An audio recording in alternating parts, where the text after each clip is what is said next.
여러분 안녕하십니까. 김종대 레이더입니다. 오늘은 토요일 저녁 8시 10분에 함께 찾아뵙는데요. 윤석열 군사 반란과 관련해서 여러 얘기가 있습니다. 계몽령이라고 하는데요. 저희들은 처음부터 계몽령 아니었다라고 얘기 여러분들께 전해드렸습니다. 왜 계몽령이 아니었는지 지금 나오는 여러 가지 상황들을 거꾸로 추적해서 우리가 모르는 깊은 얘기 김종대 레이더 통해서 오늘 최초 공개하는 내용까지 포함해서 제대로 알려드리겠습니다. 김종대 전 의원 나오셨습니다. 어서 오십시오. 네, 안녕하세요. 제가 먼저 최근에 들었던 얘기부터 좀 전할까 합니다. 네. 작년 8월에 윤석열이 군사 반란을 계획하면서 실제로 김용현에게 모든 걸 지시한 것이 아니라 용산에 아예 해당 사령관급 이상의 주동자들을 모아놓고 자 이런 계획이 있다라고 했을 때 놀라운 대답을 했다는 겁니다. 사령관들이? 사령관들이 네. 사령관들이죠. 네. 맡겨만 주십시오. 모든 것을 제가 알아서 하겠습니다. 네. 너무나 강력하고 그리고 반복적으로 충성맹세를 하니까 그걸 윤석열이 믿었다. 라는 얘기를 최근에 들었습니다. 근거가 있는 것일까요? 그러니까 이제 그걸 어디서 취재를 하신 것 같은데 네. 그때가 아마 고주망태가 됐을 때일 겁니다. 지금 검찰의 진술서로 보면은 그 무렵에 대통령하고 술자리에서 상당히 그 치사량까지 술을 먹은 시점으로 돼 있고 원래 여인형이 술이 셉니다. 굉장히 세거든요. 그래서 숙취 이런 게 별로 없는데 오는 차 안에서 거기 부관도 있고 운전병도 있는 데서 고래고래 소리를 질렀다는 거거든. 네. 그래서 내가 대통령한테 치받았어 뭐 이러고 자, 내가 대통령에게 치받았다. 치받았어 뭐 이렇게 얘기도 하고 그러면 일종의 항명이다 아니면 본인이 그게 가르쳤다 뭐 이렇게 해야 돼. 그런데 다음 날 그게 기억을 못 하는 거야 여인형이. 예. 술자리에서 일을. 그래가지고 부관한테 내가 어제 차 안에서 뭐라 그랬더냐 이렇게 거꾸로 묻네. 오. 그래가지고 부관한테 오늘 나눈 얘기는 절대 어디 가서 얘기하지 말고 보안을 지켜라 이렇게 얘기를 했다는 거예요. 네. 같은 시간에 술이 약한 곽종군 사령관 거기도 차를 타고 갔을 거 아니에요. 그런데 이제 집에 다 와가는데 내려가지고 구토를 했다는 거죠. 그러니까 그게 거의 치사량급의 술을 먹인 날이라고. 그러니까 별 얘기가 다 나온 것 같아요. 별 얘기가. 그러니까 여기서 이제 해석이 한쪽은 사령관들이 말이야 지들이 충성주 돌리면서 저희가 다 하겠습니다 이렇게 했다고. 맡기만 주십시오. 뭐 이런 이러다. 구체적으로 하더라고요. 네. 그런가 하면은 또 술 마시면서 그럼 딴 얘기 했겠습니까? 상식적으로. 그리고 그때 김용현이 뭐라 그랬어요. 여기 사령관들이 대통령께 충성을 다하는 장군들입니다. 그러니까 이게 무슨 조폭들 결의대회 같은 거 분위기였다고 보여지는 거거든요. 그런데 이렇게 보면은 양쪽 해석이 다 가능해요. 사령관들이 먼저 펌프질했다. 아부 충성 발언을 했다. 이렇게 해석도 가능하고 그런가 하면 또 대통령이 이제 얘기하는데 이거 되겠습니까? 뭐 이러면서 좀 개겼다. 이게 상반된 얘기인데 그런데 김용현이가 이제 다 기획을 했다 이렇게 은근히 몰고 가면서 이게 검찰의 진술서에 상세히 나와 있거든요, 얘기가. 제가 그러면 말씀드렸던 내용으로 좀 상세히 나와 있는 근데 그 얘기는 처음 듣는 얘기. 네, 예. 그러면은 이렇게 한번 추측을 해볼 수가 있는 거죠. 그런 얘기가 시간대에 따라 가지고 다 있었던 거예요. 그날 11시 넘어 끝났다 그러니까. 그러니까 아마도 상호작용이 있었을 거다. 네. 이거는 쉽게 추측이 되는 부분이에요. 이게 이제 중요한 것은 지금까지 김용현이 주도하고 김용현이 지시한 것을 일사불란하게 밑에 있던 뭐 여인영, 이진우 그리고 뭐 곽종현 사령관이 어쩔 수 없이 따라갔다 또는 적극적으로 뭐 수용했다라고 했는데 제가 취재를 해보니까 그게 아니라 사령관 중심으로 적극적으로 본인들에게 맡겨놓은 모든 걸 하겠다라고 이제 했다고 하니 야 이거 뭐냐 그러면 윤석열은 제대로 체크까지는 했다는 그러니까 것인데 이걸 검찰의 진술하고 오버랩 시켜보면은 예. 처음엔 대통령을 만류했는데 네. 대통령 뜻이 너무 강하니 그렇다면 저희가 다 해보겠습니다. 대화가 이 순서로 흘러간 거 아니냐 이거. 네. 그러면은 작년 12월로 한번 돌아가 보면 그때 계엄이 해제되고 5일, 6일경부터 대대적인 압수수색과 이제 체포가 시작이 됩니다. 그럴 때 검찰이 압수수색의 표적을 정한 게 다 여인영 진술입니다. 네. 100% 여인영 진술이에요. 그러면서 검찰에서 언론에 기사를 엄청나게 많이 뿌린다고, 단독 기사를. 네. 근데 여인영이가 계엄을 무릎 꿇고 만류했다. 그러면서 직언을 했다. 이런 기사가 굉장히 많이 나가. 여인영한테 좋은 기사야. 네. 이걸 검찰이 키워주고, 이렇게 진술한 걸 키워주고, 대신 누구 만났어, 뭔 얘기했어, 이렇게 해가지고 압수수색을 갖다가 확대해 나가면서 대신 여인영한테 좋은 기사를 띄워주고, 여인영한테 봐, 당신 진술한 거 이렇게 언론에 나갔잖아, 이렇게 회유했던 것 같아요. 그러면 실제적 진실을 파악하기 위해서 여인영 너는 적극적으로 반대한 쪽으로 우리가 정리해 줄 테니까 실제 어떤 일이 있어서 있는 대로 다 이야기해봐, 이렇게 했을 가능성이 높다. 그렇지. 그러니까 검찰에서는 수사기법상 여인영이하고 이진우 곽정건이가 대통령 앞에서 저희가 다 책임지겠습니다, 이런 얘기는 뒤로 물리고, 예. 또 진술을 안 했을 가능성도 높고, 반면에 만류한 대목, 이런 것들은 이제 키워준다 이거죠. 네. 이렇게 함으로써 수사 협조를 좀 받아냈는데, 여기에 이제 이런 검찰의 기술에 여인영이 넘어간 것 같고, 그러면 이런 기사가 다 나간 걸 본 용산 입장에서는, 네. 용산에서 계엄 쿠데타를 미리 몇 놈이 알고 있었는지 우리가 지금 모르지 않습니까? 극소수예요. 극소수죠. 예. 예. 그 중에 알만한 사람이 보기에는 사령관들 이 자식들이 지들이 다 된다 그래놓고 검찰에 가서 거꾸로 얘기하네? 이렇게 해석을 하게 되는 거죠. 자, 그래서 지금까지 우리가 이제 이해하고 있는 것은 윤석열과 그리고 김용현 전 국방부 장관이 나름대로 확실한 계획을 세우고, 바깥에서는 자, 누가 했느냐, 전사령관인 누굽니까, 이제 노상원이가 주도하고 다 준비를 했다. 노상원이가 사령관들과 연락을 취하면서 뭔가 사전 조치를 했다라고 했는데, 여기에서 빠져 있는 부분이 바로 적극적으로 관여했던, 조금 전에 거론됐던 여인영, 이진우, 그리고 곽종건까지 포함해서 어느 정도 긴밀하게 사전에 윤석열과 소통을 했느냐라고 하는 부분을 이제 처음으로 제기하듯이 여러분께 질문을 던져보는 거예요. 그렇습니다. 그러니까 요즘 기사가 쪼각쪼각 나오지 종합된 기사가 없어서 여러분들이 이게 뭔가 싶을 거예요. 네. 그런데 자, 확인된 술자리가 지금 8월입니다. 그 다음에 10월에 한 번 더 있습니다. 네. 그때 김용현 장관이 국군의 날 끝나고 사령관들을 국방부 장관 공간에 불러들여서 술을 먹었다고. 그거를 어떻게 대통령이 알았어. 그래가지고 대통령이 국방부 장관 공간으로 와. 네. 여기서 또 술판이 벌어졌죠. 맞습니다. 네. 자, 그리고 계엄이 일어나기 사흘 전인 11월 30날. 네. 이때도 술판이 벌어지죠. 네. 이때도 밤 11시 넘어 끝났거든요. 네. 그때 사령관들이 또 만취돼서 나왔다고. 네. 이때도 대통령을 만났단 말입니다. 주로 계엄이 술자리에서 이루어지네.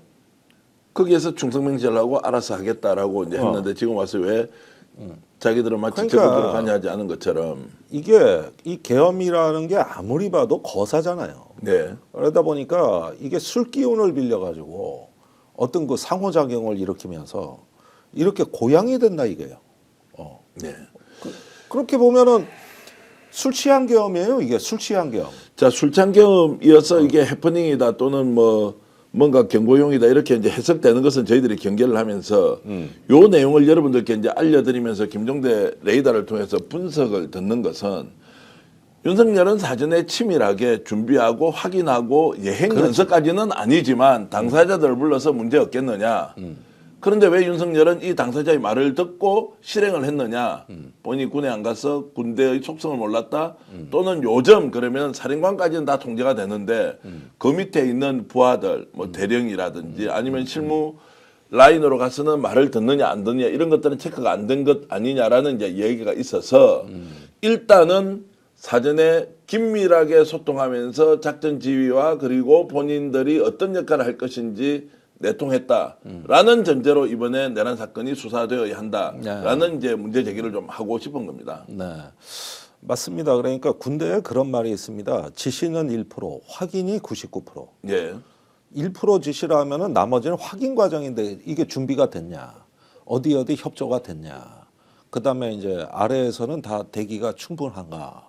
뭐가 모자란 건 없느냐. 이런 게 주로 군대 명령 체계예요.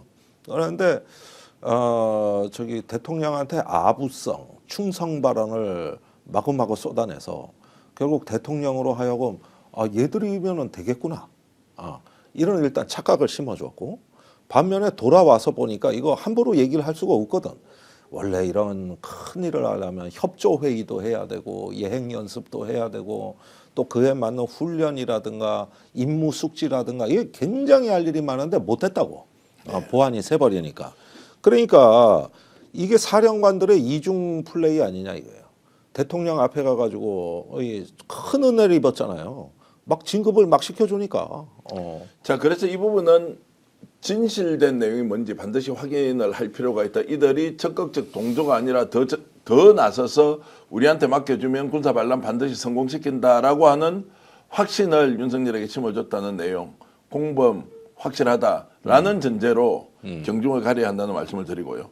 자, 그래서 이제 우리가 정리를 하자면 윤석열, 김용현 전 국방부 장관 둘이서 짜고 바깥에서 노상원이 했다라는 거기에 서너 사람 또는 많게는 5명 정도가 개입이 되어서 확실한 플랜을 짰다라는 것, 그리고 거기에 대한 최종 확인은 윤석열이 직접 했다. 술자리를 통해서. 예, 그렇습니다. 그러니까 여러분들이 보셔야 될 거는 그 여인영 메모가 최근에 보도됐습니다.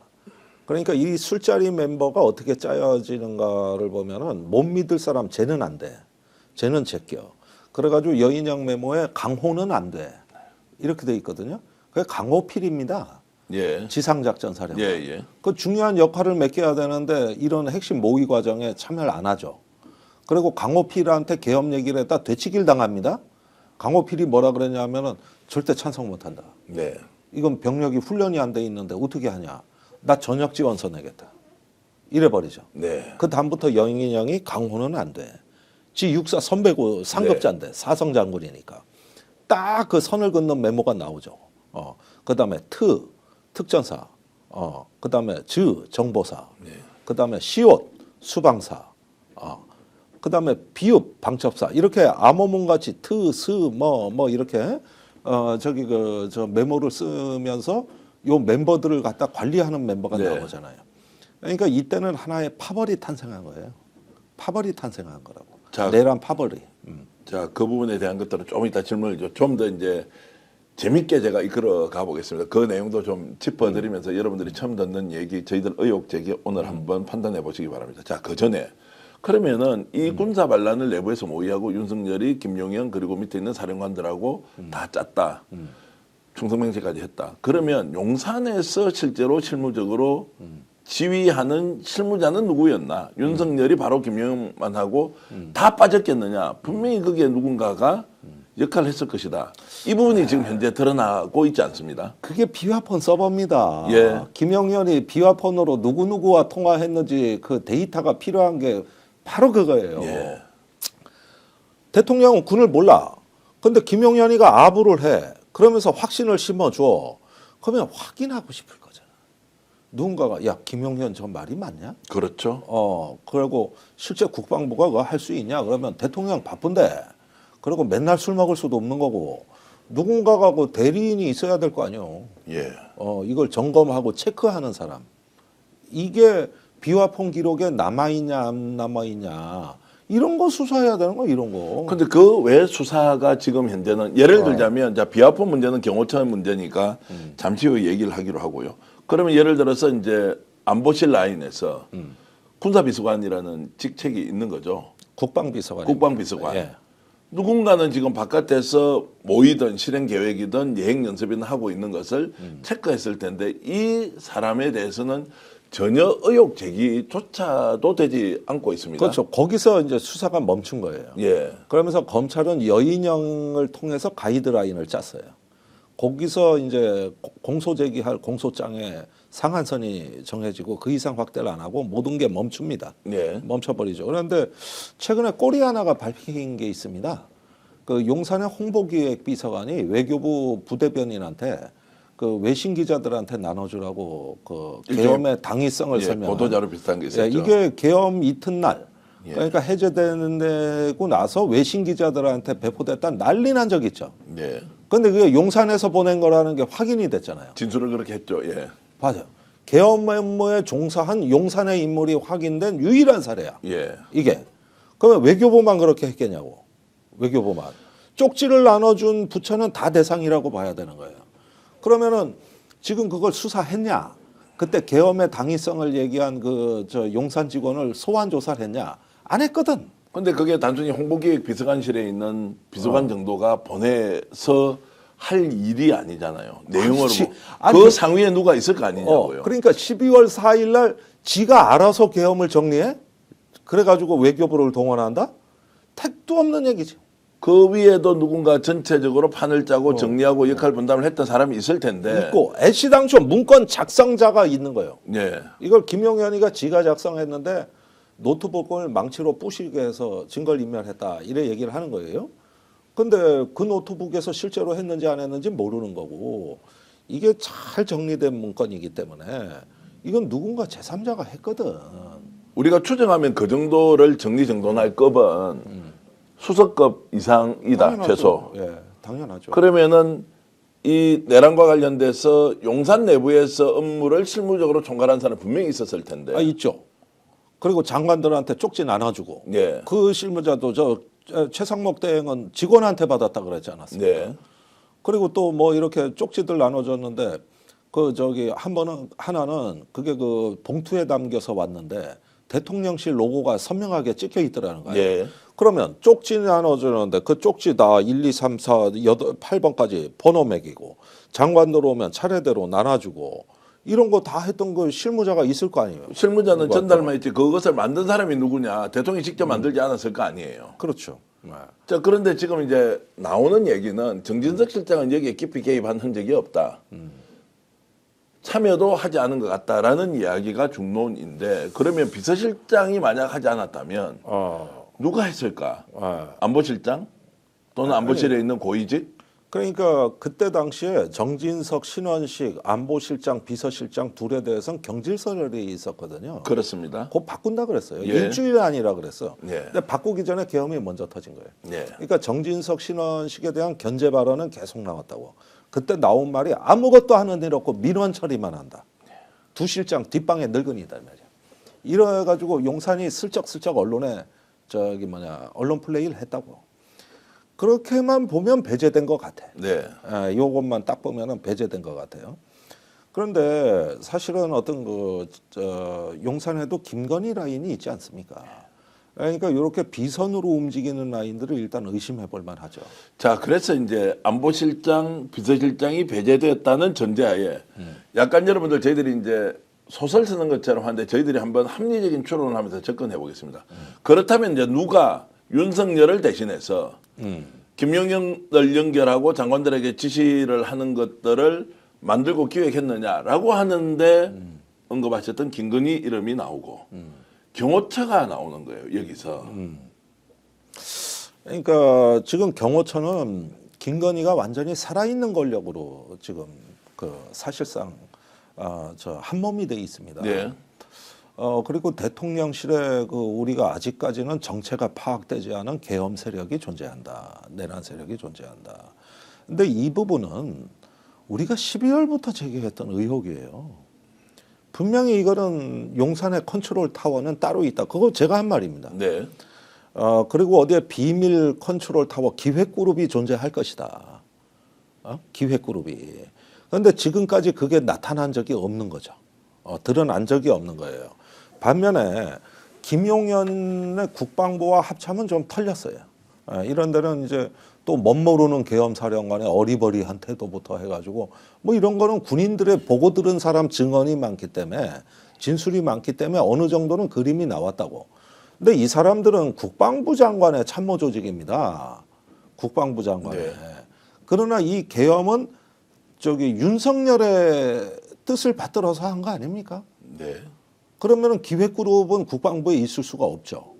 이거는 계엄을 결심한 사람을 뒷받침하는 기획그룹이어야 되고 네. 거기에 컨트롤 타워가 있었다고 보는 게 합리적인 거라고. 네. 이게 합리적인 거라고. 자, 그럼 구분해서 이제 바깥으로 나와서 윤석열이 사령관들을 만나서 김용현을 앞장서고 바깥에 노상원을 붙어서 하는 이게 소위 말하는 실행 그룹이 있었다면 기획 그룹을 주도했던 사람은 우리가 조심스럽지만 김건희 플러스 알파였다라고 볼 수도 있겠습니까? 그러니까 이런 거 한마디 하면은 또 요즘 고발한다고 난리고 저도 또 고발당하고 그랬는데 예. 그랬는데 그게 저는 이 내란 사태를 통해 본 사실상의 그림자 정부였다. 사실상의 컨트롤 타워고 기획그룹 역할을 했던 사실상 그림자 정부고 여기엔 직급이나 공식적인 직함으로 움직이는 어떤 인물들이 아니다. 그래서 김종대 의원께서 말씀하셨는데 비아폰 1000대 아니 실제 수천 대야라고 하면서 그것도 뭐 엄청 파장이 컸습니다. 저희들이 이제 레이더를 통해서 내 보내면서 그래서 이제 이런 존재를 일단 우리도 안 걸리기 위해서 시청자 여러분 수사해야 한다. 그렇지. 반드시 있다. 어. 그 우리 뭔지 모르겠습니다. 이거 지금 밝혀내지 않으면 이 군사 반란의 비밀을 풀 수 없다. 윤석열 외에 다른 사람이 용산에 있었다라는 것은 확실하게 문제 제기를 하고 그러려면 네, 네. 경호처가 가지고 있는 지금 비아폰 서버 당연히 지금 이제 존치를 하고는 있다는 거 아닙니까? 깨부수지 않았다고 하니까. 근데 시간이 지날수록 포렌식의 정확도가 떨어집니다. 예. 그 자동 삭제되는 데이터예요. 네. 그걸 다시 살려야 되니까 얼마나 어렵겠어요. 근데 제가 제일 중시하는 것은 경호처가 데이터 서버 통화 기록을 갖다가 지금 철통같이 지키고 있다면은 데이터 말고 불출 대장이라도 있는 거 아닙니까? 네. 누구한테 비화폰 나눠줬다고? 이것조차 안 내놓는다는 거예요. 예. 그럼 더 수상하지 않아요? 그러기에다가 세 번째 더 결정타가 있어. 그 불출 대장 중에 극히 일부만 검찰에 김상훈 차장이 빼돌려서 김성훈 차장이 빼돌려서 검찰에 제출했다. 줬다. 아니 이게 확실한 거래 아닙니까? 확실한 거래 아니에요. 검찰이 보고 싶어 하는 것의 일부만 네. 검찰의 요구로 줬다. 그런데 사실 이거는 뭐냐면 원래 경찰이 압수수색 영장 다 발부 받아가지고 원래는 경찰한테 다 넘어가야 될 정보잖아요. 예. 그런데 그게 경찰로 안 갔어요. 그다음에 김성훈 구속영장은 기각됐어요. 그런 사이에 데이터 일부를 빼돌려서 검찰에 제공했다. 자, 그러면 이제 데이터 일부 외에 절대 다수의 데이터를 확보해야 되는 것은 과제이고 이것은 검찰과 연계가 돼 있었으니까 그 비아폰을 선관위 서버를 포렌식하기 위해서 동원됐다는 의혹을 받고 있는 실제로 동원됐을 그 이제 검찰 조직 일부 대검찰청 뭐 포렌식 관련된 과 이제 뭐 인물도 누군지 저는 뭐 알고는 있습니다만 어쨌든 자 그런 것들이 지금 경호처의 비아폰 서버 그리고 조직적으로 실행을 하기 위한 과정에서 검찰의 참여 정도를 이제 나타내는 것이다라고 이제 일단 볼 수는 있겠습니다. 예, 그렇습니다. 결국 지금 경호처를 우리가 내란 세력 수사에서 포함시키지 못했던 것은 굉장히 뼈아픈 대목입니다. 그런데 우리가 포함 안 시킨 게 아니고 검찰이 이제 배제를 해버린 거죠. 아니 그러니까 어떤 식으로든 예. 이게 뭐 내란 특검이든 뭐든 뭐 모든 수단을 다 동원해서라도 이것을 밀어붙여야 되는데 저게 안 된다고 했을 때는 무언가 내란 세력이 반격을 꾸미기 위해서 전열을 재정비하고 있다는 의미로 받아들였어야 돼요. 네. 그래가지고 의외로 이 내란 세력과의 전쟁이 아직 끝난 전쟁이 아니구나. 여전히 이제 경호처를 중심으로는 남아 있고 반격을 할 수도 있고 그것이 비아폰을 숨겨놓고 그림자 정부라고 아까 말씀하셨죠. 이런 것들이 지금 암약할 수 있다라는 것까지 우리가 상상할 수 있겠습니다. 그렇습니다. 윤석열 뭐 옛날에 보십시오. 우리가 이게 어디서 안이한 게 있었냐면은 12월에는 대통령 탄핵만 되면 기가 꺾이고 이제 모든 거는 저절로 풀릴 것처럼 다 얘기했는데 맞습니다. 아니거든. 그다음에 1월이 되니까 대통령 체포만 되면 이제 구속만 시키면은 다 끝날 웬만큼 것처럼 생각했죠. 우두머리가 이제 제거됐으니까 전열이 다 흐트러지고 이제부터는 백일화의 진실이 드러날 거다. 네. 그때 그랬죠. 지금은 뭐라 그러고 있습니까 우리가?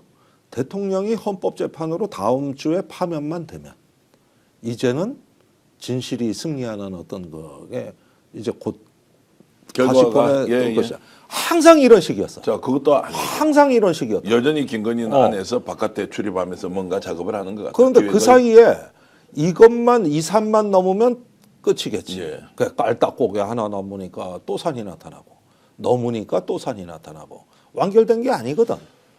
자, 완결된 게 아니에요. 그러는데 항상 그렇게 우리가 계엄군이 국회 쳐들어온 명확한 증거가 있으니까 이걸로서 일단은 싸움은 끝나겠지 했지만은 저들은 법기술자들이라고. 네. 그 와중에서도 미세한 틈을 비집고 들어오고 오히려 전열을 재정비하더라 이게. 내란은 지속되고 있다. 그리고 이 세력들이 완전히 숨지도 않고 지금도 그림자 정부를 만들어서 움직일 수도 있다 이런 것이고요. 자, 이것은 결국 윤석열 뒤에서 누군가 주도하고 기획하고 실행안을 만들어서 배포했던 세력이 있다. 누군지는 지목하지 않겠지만 반드시 밝혀야 한다. 다시 제가 조금 전에 언급했던 이제 군사 반란이 구체적으로 일어날 수 있는 사령관들과 윤석열의 일종의 소통 그리고 김용현 이들이 이제 자기 조직에 가서 어떻게 했는지 이것이 과연 여러분들 새빨간 거짓말을 반복하고 있는 것 뭡니까? 계몽령이었다, 경고형이었다라는 것이 아니라는 것 지금부터 이제 특전사, 정보사, 수방사에서 했던 일이 구체적으로 뭔지 지금 이제 시청자 여러분들께 김종대 의원이 좀 설명을 하도록 하겠습니다. 자, 특전사가 그러면 특전사령관이 명령을 받고 충성명세를 했다는 전제하에 구체적으로 어떤 준비를 했느냐. 그러면 이제 특전사, 정보사, 수방사, 방첩사 중에서 방첩사를 먼저 좀 건드려 보는 게 좋겠습니까? 네, 자, 여인영 방첩사령관 실제 계획을 수립해서 실행안을 만들고 확고부동하게 절대 불패의 뭔가 방안을 마련하는 거 사실이죠. 그러니까 방첩사의 역할은 실병, 전투병력을 동원하고 작전을 하는 단위가 아니고 여기에는 사법적인 업무와 정무적인 업무 여기에 특화된 어떤 그 기능이라고 보시면 되겠습니다. 그러니까 어떤 계엄 사령관을 육군 총장으로 임명하고 계엄 체계를 이렇게 하고 하는 밑그림을 그려주는 대체적인 정무적인 어떤 역할을 여기서 수행했고, 네. 그다음에 용산하고의 소통 창구도 방첩사로 보입니다. 이것도 아직 수사 과정에서 안 드러나는 거거든요. 용산에서 분명히 시시각각 알고 싶을 건데 그런 어떤 그 연결 통로, 소통 통로가 어디였겠느냐 할 때 저는 방첩사를 의심합니다. 그리고 선관위도 방첩사가 사이버 이런 어떤 그 전문 인력이 있는 조직이 아니에요. 옛날에 어떤 해커 이런 거 대비하는 걸 하려고 하다 사이버 사령부의 기능을 빼앗겼습니다. 그러면 선관위 침탈을 해서 그 이후에 선관위의 어떤 그 조치를 하게 되는 건 방첩사가 다 못합니다. 그때 이제 전문 인력을 끌어들여야 되거든요. 그러니까 서버를 압수해서 어떻게 하겠다는 거냐. 그러니까 서버를 압수해서 무언가 이 서버를 대상으로 작업을 할 수 있는 인물한테 넘겨주는 것까지가 방첩사 임무 같아요. 그러면은 이제 거기에 관여된 게 지금 대검이 좀 의심을 받고 있고, 그 대검하고 방첩사하고 전화 통화한 기록이 나오는 네. 바람에 이것도 일단 확인을 해봐야 되겠고, 정보사가 관련돼 있거든요. 정보사가 현장에 출동했단 말이에요. 그런데 대부분 일단 서버 탈취 확보의 목적이 있었던 초동 출동 인력이지 이 사람들이 그 다음 임무가 없어요. 네. 그러니까 탈취해서 어떻게 하겠다는 거냐? 뭘 어떻게 카피를 할 거냐? 가져갈 거냐? 뜯어서 뭔가가 있어야 될 것 같은데 그거는 이걸 확보하러 온 사람들이지 실제 이 서버에 뭔가 손을 대가지고 이거를 어떤 점검을 하고 뭘 어찌어찌 해볼 수 있는 인력은 아닌 것 같다. 그러면 그 팀이 또 존재할 가능성이 있다. 네. 그걸 일단 염두에 두셔야 될 것 같아요. 자, 이거 질문 한번 해볼게요. 자, 그렇게 해서 이제 우리가 지금 화면으로 본 것은 사진을 찍는 CCTV에 잡혀 있는 이제 계엄군들의 선관위 서버에 접근해서 했던 활동. 네. 대검이 여기에 관여를 했다. 포렌식 관련된 팀 1이 뭔가 활동을 할 수도 있었다. 네. 그러면 대검 포렌식 팀이 그 선관위의 초대형 서버를 쉽게 포렌식 할 수 안 있느냐? 됩니다. 그 방대한 데이터량을 언제 합니까? 언제 안 되지 않습니까? 안 돼요. 그래서 지금 의문을 제기하는 쪽에서 이거 여러분 소설입니다. 명예훼손 안 걸리기 위해서 제가 그냥 문제 제기만 하는데 뭔가 바이러스를 심으러 간 거 아니냐. 이렇게 보냈을 가능성이 있다. 그러면은 선관위에 해킹 당한 흔적이 나오니까 자, 이거는 이제 너무나 큰 범죄 행위이기 때문에 설마 그렇게 했겠느냐라고 의심이 들긴 하지만 그 인력으로 어떻게 어떻게 해서 포렌식을 할 수 있느냐라고 이제 질문을 던지면 분명하게 목적이 있었을 것이다. 그 목적이 뭐냐라고 하는 것을 우리가 밝혀야 한다라는 의미에서 이런 이제 얼토당토 안 한 네. 저희 이제 추리나 상상력으로 문제 제기를 하는데 왜 그러면 포렌식 팀이 붙었을까요? 그러니까 이런 걸 한번 보시죠. 선관위 서버는 외부에서 뚫을 수가 없습니다. 네. 망이 분리돼 있습니다. 그러니까 일단 현장에 가서 서버를 직접 확보해야 된다는 것은 첫 번째 단계로서 매우 필수적인 조치였고 그건 계엄 때 실제 이루어집니다. 가가지고 확보하죠. 예. 그 위치도 확보하고 다 됐죠. 다음 단계가 뭐였겠냐. 그 다음으로 이어지는 네. 단계가. 그러면 이제 말씀하신 시나리오대로라면은 노태학 선관위원장을 신문을 해서 뭘 자백을 받아내고 그다음에 선관위원이 선관위 홈페이지에 자수하는 글을 올리게 만들고 요게 목적인데 거기까지 가려면 중간에 이제 서버에 손을 대야 되는 거예요. 예. 예. 그렇게 해야 사실은 뭐 중국에 뚫렸다, 북한에 뚫렸다, 뭔가 이런 자백이 나와야 되는데, 그걸 듣고 싶은 거거든 노상원이는. 그래서 노태학은 내가 직접 담당하겠다 그러고 선관위 직원들 30명 명단을 체포자 명단을 짰어요. 그러면 선관위의 고위직은 다 체포되는 거거든. 네. 30명이면 특히 그 사이버 보안팀 이 짝의 인물들이 주된 체포 대상이었던 거죠. 그러면은 여기를 집중적으로 작업을 한다 그러면은 선관위 서버에 일단은 침입을 하겠다는 의도로 보이거든요. 점검을 한다는 의미가 뭐요? 하드웨어 점검하겠냐고. 그건 아무 의미가 없는 거니까. 이 내용은 지금 만약에 범죄라는 걸 인지하고 검찰이 동원되었다라고 하면 이제 상상 초월이잖아요. 그 일반적으로 우리가 이제 그렇죠. 생각의 범위 안에서는 이게 이루어질 수가 없는데 수사하면 왜 갔는지는 확실히 나올 것 같습니까? 어찌됐든 뭐 제보가 이루어졌고 그 제보자가 구체적인 내용을 알고 있는데 수사하면 왜 그러면 갔느냐. 단순 포렌식이 아니라는 거예요. 그 포렌식을 할 수가 없다는 건데 목적이 있었을 것이다. 이거 반드시 밝혀야 한다라고 말씀을 드리는 겁니다. 포렌식이라는 거는 이렇게 압수한 어떤 휴대폰이나 컴퓨터의 데이터를 복구하고 살려낸다는 건데 네. 이건 멀쩡하게 다 지금 돌아가는 예. 기계니까 그러니까 어떻게 보면은 가서도 판단을 하기 나름이죠. 이걸 카피를 해서 할까?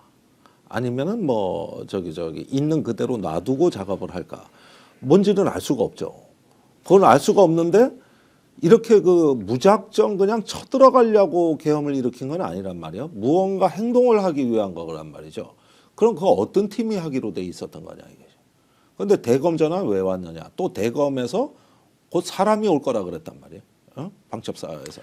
예를 들어서 계엄군이야 가서 시킨 대로 가니까 막 부수어라 어떻게 하라 체포하라 조치하라 뭐 그런 이것은 거는 말이 뭐, 되지만 대검찰청 조직이 어떤 목적을 가지고 갈 때 야 너희들 행동대원이니까 시킨 대로 다 해 이렇게 갈 수가 없다는 것을 지속적으로 여러분들께 문제 제기를 하면서 반드시 우리가 진실이 무엇인지 확인해야 한다. 이 부분이 전혀 수사가 안 되는 거예요. 예. 이 부분이 전혀 안 돼요.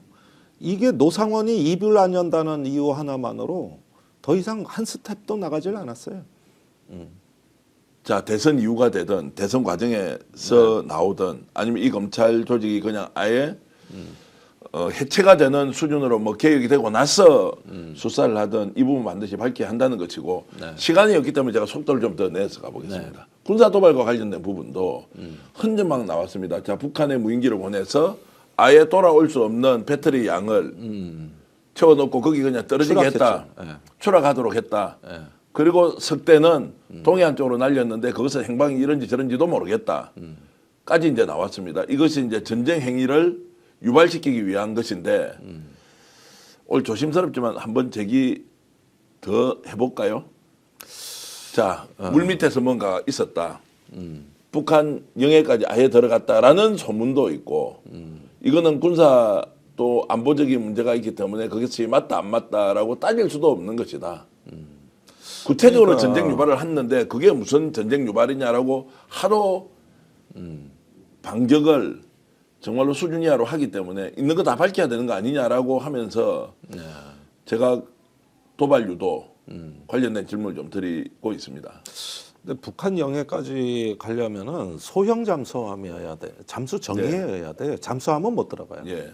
예, 그리고 서해는 아시다시피 수심이 낮고, 그다음에 염분이 많아가지고 그 특히 연안에서의 잠수함 그 기동은 굉장히 위험합니다. 예.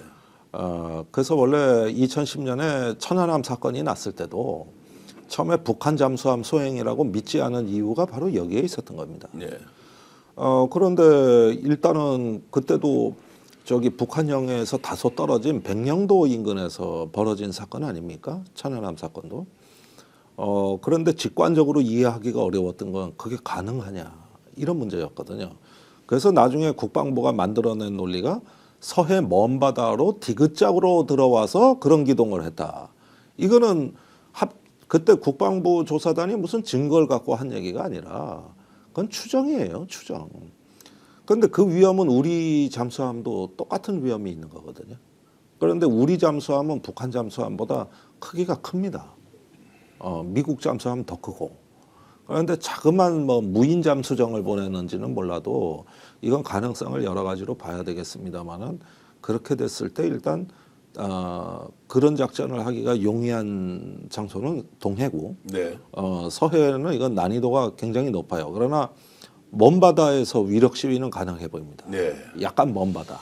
자, 그러면 이렇게 질문을 좀 드려볼게요. 뭐 저는 군사 안보와 관련해 일곱 비밀 이런데 뭐 접근권은 아예 없는 거고 그냥 듣는 소문인데 하도 이제 뭐 듣는 사람은 이제 이쪽에 이제 전문가들한테 듣는 건데 중국과 미국이 난리가 났다.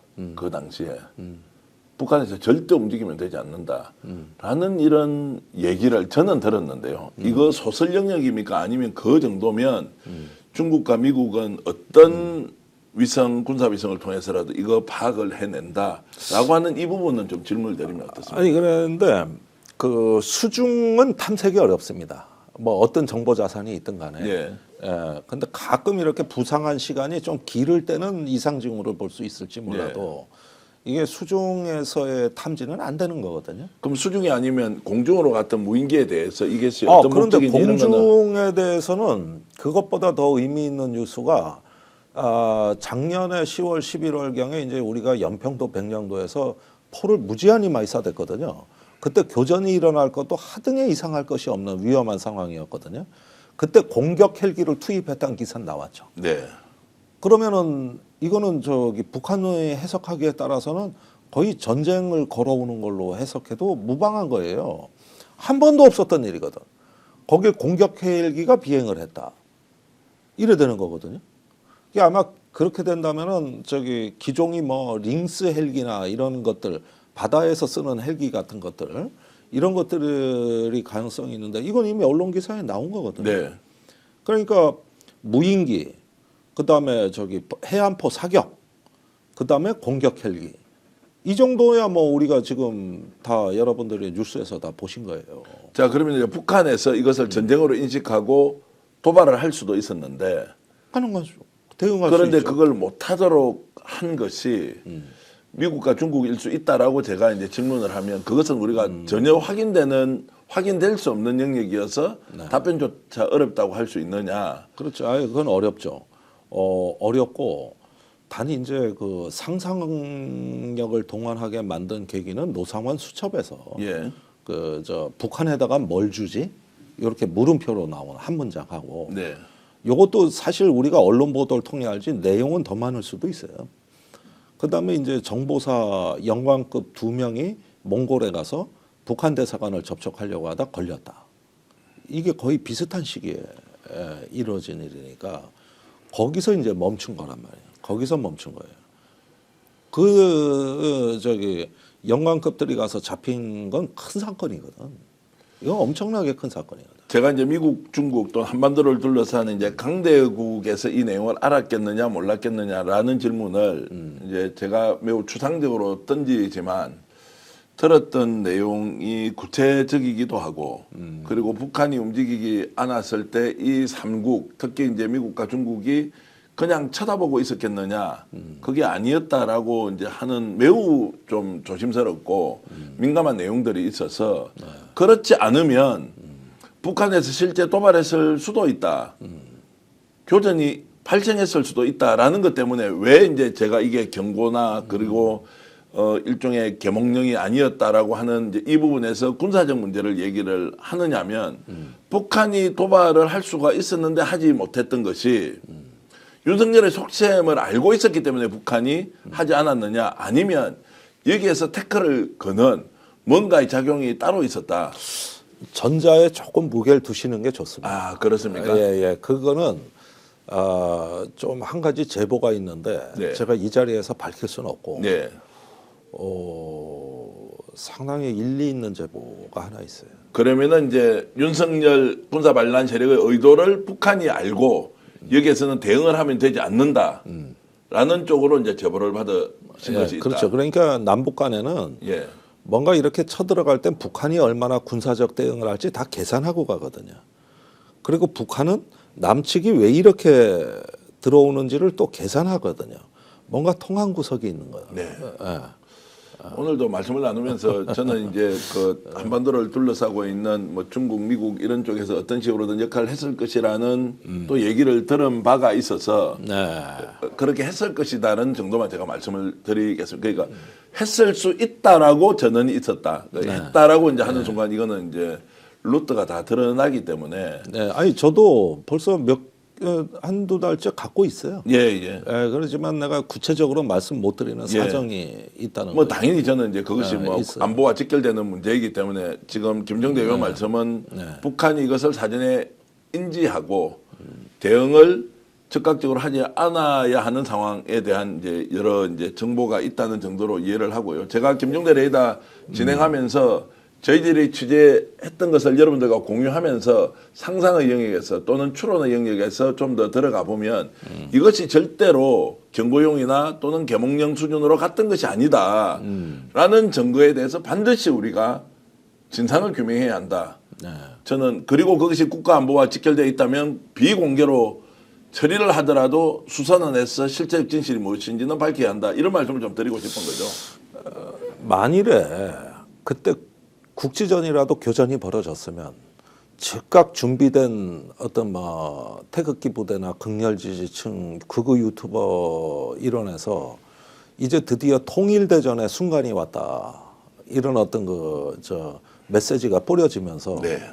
아마도 전쟁을 선동하는 그 흐름이 나타났을 겁니다. 네. 근데 아무 일도 없이 지나가는데 이건 북한판 전략적 인내거든요. 네. 여기 그냥 인내가 아니라 전략적이라는 게 중요한 것이고 그런 점에서 이거는 언젠가 역사가 말해줄 것이다. 네, 그런 점에서 좀 어느 정도 여지만 남겨놓은 걸로 아시죠. 김종대 전 의원과 레이더를 진행하면서 여러분들께 정말로 듣기 어려운 정보 함께 공유했고요. 그래서 윤석열은 다시 살아서 돌아오지 않아야 하는 것이고 또 제가 질문 하나 드리고 싶은 것은 근본적인 재발 대책 이제 마련해야 되는 거 아니냐. 네. 자, 국군 통수권자가 비상계엄을 선포하면서 전쟁까지 지 마음대로 일으킬 수 있다라고 하는 것을 제도적으로 완벽하게 우리가 이번 내란과 군사 반란 세력을 진압하고 나면 그 제도는 마련할 수는 있습니까?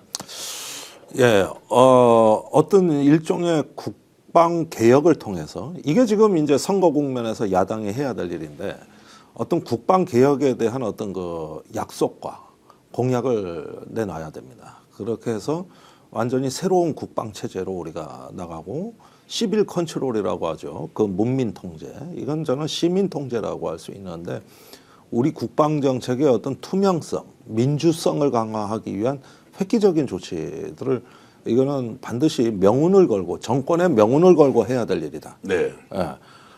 그렇게 해서 우리 시민의 최고의 주권이라고 할 수 있는 평화권, 내가 전쟁에 희생되지 않을 권리, 전쟁과 평화를 결심할 수 있는 국민 주권, 이 부분에 대한 어떤 거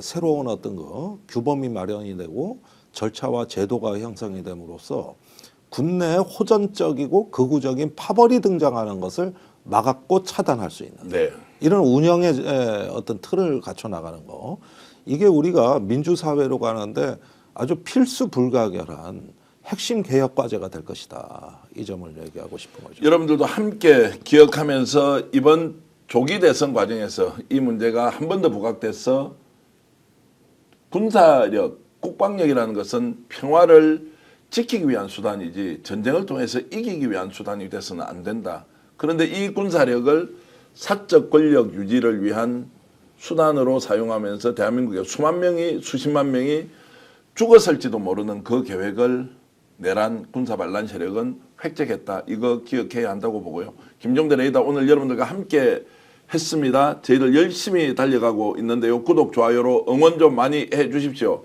132만 명 구독자가 됐고요. 또 오늘 저녁에도 여러분들이 많은 분들과 함께 공유하면서 이 방송 들어주시면 결국 더 좋은 대한민국을 만드는데 김종대 레이더는 항상 국민 여러분들과 시민 여러분들과 스픽스 구독자 여러분들과 함께 한다는 말씀 드리겠습니다. 대구에 계신 분들은 한우회식 대구 명소 경성한우 많이 이용해 주시고요. 요즘 많이 오신다고 합니다. 그리고 안테이징 서울 강서점은 가양역 근처에 있는데요. 눈썹 미용 특별 할인 한다 선착순 20명에 대해서 예약해 주시면 정말로 저렴한 가격에 아주 좋은 서비스 받을 수 있다. 눈썹 이렇게 싹 바꾸는 거 있지 않습니까?